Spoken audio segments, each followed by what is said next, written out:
Alright, in this video I want to show you 1. How to find the Snippet tool in Windows and insert a screenshot into a Word document. 2.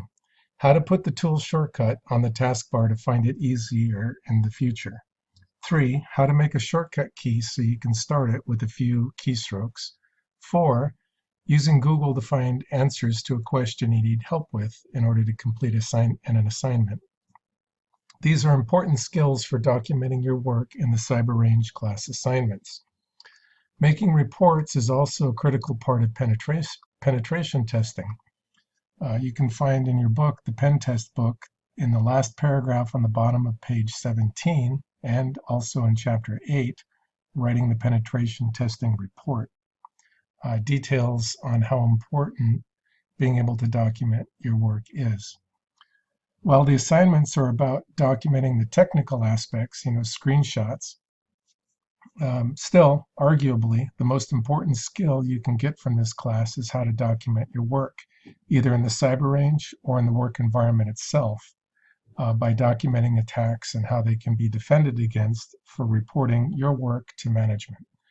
If you can't report your work to management or an instructor, there's no way to get credit or paid. So documenting is a valuable skill, and you can learn to do it. 1. How to find the Snippet tool in Windows and insert a screenshot into a Word document. You can find the Snippet tool in Windows by going to the Windows search taskbar. I'll show you in Windows 10. If you are using Windows 7, you can press the Start menu key, and there'll be a search box here. There's also the Windows key, which is at the bottom left of your keyboard where the space bar is. There's a little key with 4 boxes on it. It's a flag. Some people call it the flag key or the Windows key or the Start key. So you can also click that button, I'm doing it now, to open and start the window. It's kind of fun to do that. Or you can just click there. Like I said, in Windows 10, the search bar is just right here on the taskbar. So what I do is I type snipping tool. That's the actual name of the little applet, the desktop app, and I can click it.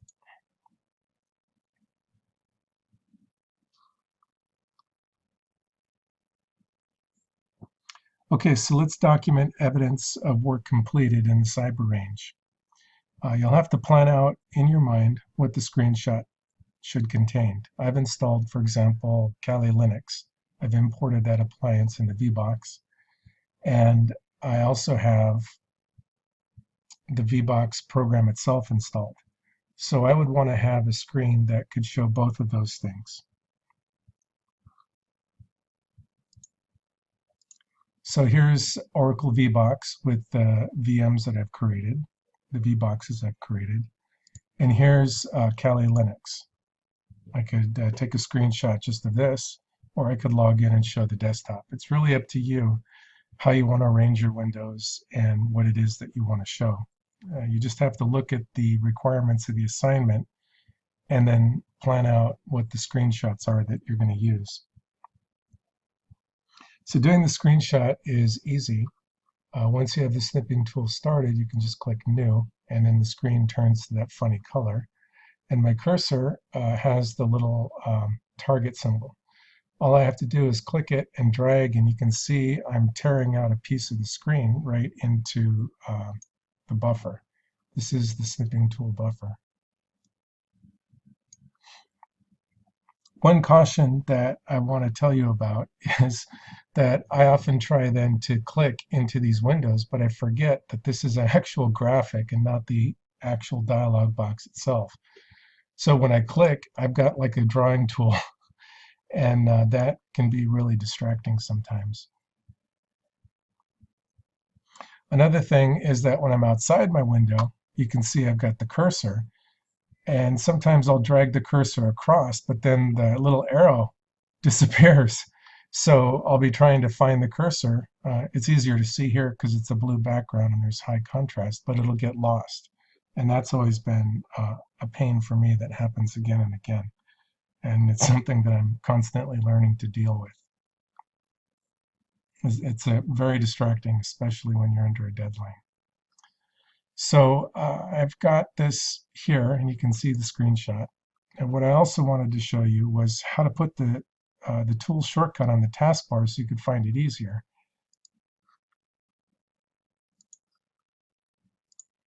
So you can see here, this is where I want to place it. So all I have to do is type in snipping, and then I can right-click this, and I get a little context menu where I can pin it to the taskbar. And now I've got it right here. So anytime I want it, I can just click on it. You could keep it handy by placing it on the taskbar. Another option that's kind of fun, you have to make this fun, because sometimes doesn't seem like it. But you can right-click on this, and then you can show open file location. And this shows me the actual location of the executable, or actually in this case, the shortcut, which leads to the executable. The shortcut will do just as good. The actual file is located on the C drive, Program Data, Microsoft, Windows, Start Menu, Programs, Accessories. So I right-click on this, and then I can go to Properties. And this is cool because it can show me a shortcut key. Right now I've got it as Control-Alternate-Y, but I like S.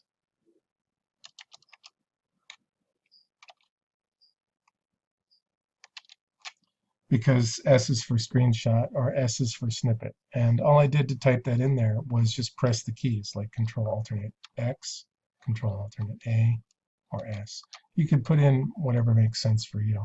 So I say OK to this. I say Continue. So now when I press Control-Alternate-S, the little bar pops up for me. And then I'm going to log in again here. Default password is Tor, which is root spelled backwards. It's Kali hint. It's thinking about it. Let's try that again. Tor. And there you go. So let's take the screenshot again. I just want this. Pops up in a little buffer. I can edit it. I can even circle things if I wanted to.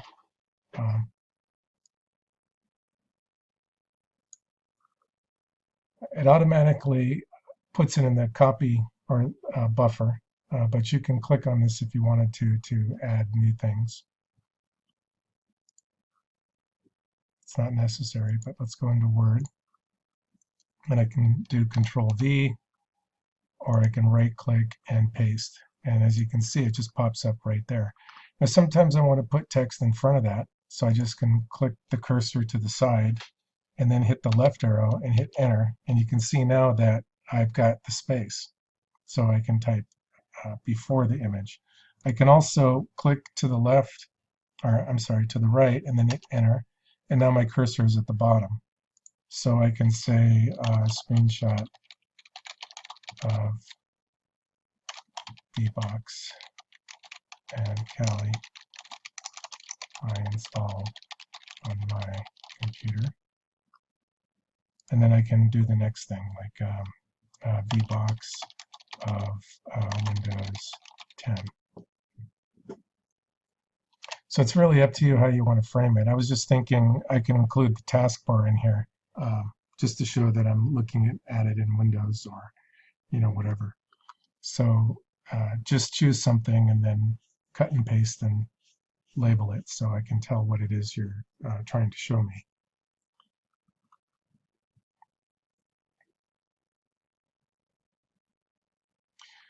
Alrighty, so let's say that you're having problems with an assignment and you don't know what to do. Maybe I've asked you to do something and it's not clear, or you looked at a video and you missed it, or whatever it is. Sometimes we just need reminders, and we can take advantage of Google search to find things. So I'm thinking, as an example, I know some of you have taken on the extra challenge of trying to do this on a Mac, even though, like, I recommend Windows 10. Your equipment is your equipment. So what I'm going to do is type in here Mac equivalent to the snipper tool in Windows. Hit enter. And then here you can see some of the options that are available for the Mac.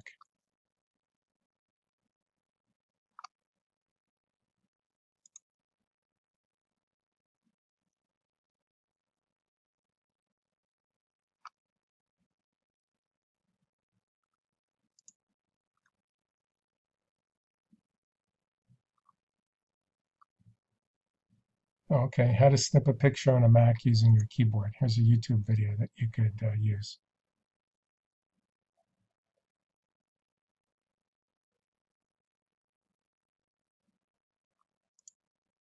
Yeah, another time that I had found this, it actually showed the keys. I'm not sure why it didn't show it this time. Every time you look, Google kind of surprises you, but you get the idea. So all of this is going to take time.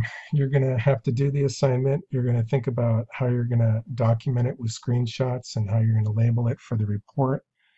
I just wanted to share with you something called the Pomodoro technique that I personally have found interesting. Let's take a few minutes to look at this.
So I've actually found this a really, really cool technique to use in putting things together for this class.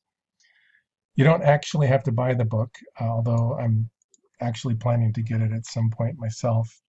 There's also like a Pomodoro technique PDF that's available that has like a summary, a 45-page summary that's actually pretty cool. It's got a lot of information that shows you how to do this, and it can make you very effective and also help make it easier for you to plan out your work and post your assignments. So you can do this, and thank you for watching.